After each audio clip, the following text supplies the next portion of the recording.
کاشانۂ بصیرت ایک ایسا یوٹیوب چینل جس پر ہر قسم کی دینی کتب بالخصوص محروم بصارت افراد کے لیے آڈیو اور ویڈیو فارمیٹ میں دستیاب ہیں اور بالعموم تمام مسلمان برادران و خواہران کے لیے دستیاب ہیں۔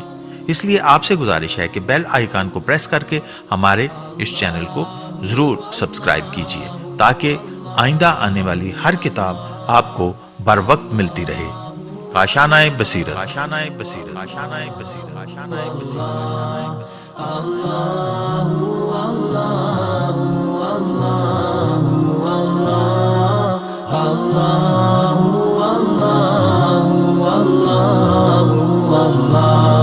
بسم اللہ الرحمن الرحیم۔ السلام علیکم۔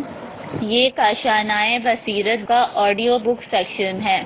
اس وقت آپ جو کتاب سننے کی سعادت حاصل کر رہے ہیں وہ ہے انسان کامل۔ اس کے لکھنے والے کا نام ہے استاد شہید مرتضیٰ مطہری۔ اس کا پہلا پارٹ ملاحظہ فرمائیے۔ کتاب کا نام ہے انسان کامل، جبکہ لکھنے والے کا نام ہے استاد شہید مرتضیٰ مطہری۔ ترجمہ کرنے والے کا نام ہے محمد فضل حق۔ اصلاح و نظر کرنے والے ہیں کاظم علی گجراتی۔ کتابت کرنے والے کا نام ہے اشرف راحت۔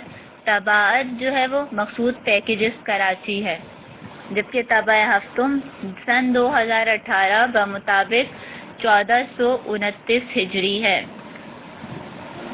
فہرست: کامل اور غیر کامل انسان، اسلام کی روح سے کامل انسان کو پہچاننے کا معیار۔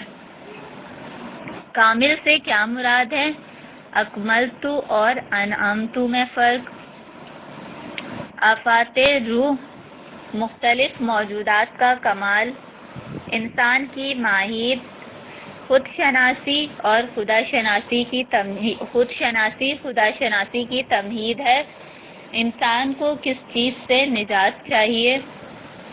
کمال اور اخلاق کا رابطہ، مکتب انتفاع، کامل انسان اور مختلف نظریات نمبر 1، کامل انسان اور مختلف نظریات نمبر 2، کامل انسان کے بارے میں اسلامی نظریہ، انسان کا فطرت سے رابطہ، کامل انسان اور مختلف نظریات نمبر 3، مختلف مکاتب فکر کے نظریات کی تفصیل نمبر 4، مختلف مکاتب فکر کے نظریات کی تفصیل نمبر 5، دنیا مغرب میں ایثار و محبت۔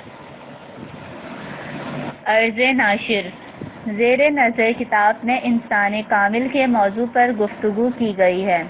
یہ استاد شہید مرتضیٰ مطہری کی 11 تقاریر کا مجموعہ ہے جو ایران میں اسلامی انقلاب کی کامیابی سے قبل کی گئی تھیں۔ ان تقاریر میں استاد شہید نے انسان کامل کے بارے میں مختلف مکاتب فکر کے افکار اور نظریات کا تجزیہ کرتے ہوئے اسلام کے انسان کامل کے تصور کو اجاگر کیا ہے۔ آپ نے امام علی علیہ السلام کی ذات اقدس کو اسلام کے انسان کامل کے طور پر پیش کیا ہے۔ اس کتاب کی تیاری میں اس بات کو ملحوظ رکھا گیا ہے کہ استاد شہید کی تقاریر کو حرف بہ حرف لکھا جائے، اس لیے آپ کو کہیں کہیں جملہ بندی میں خامی محسوس ہوگی۔ اگرچہ ہم نے بعض جگہ پر با اقتضائے ضروری معنی میں تبدیلی کیے بغیر جملہ بندی میں تبدیلی کی ہے۔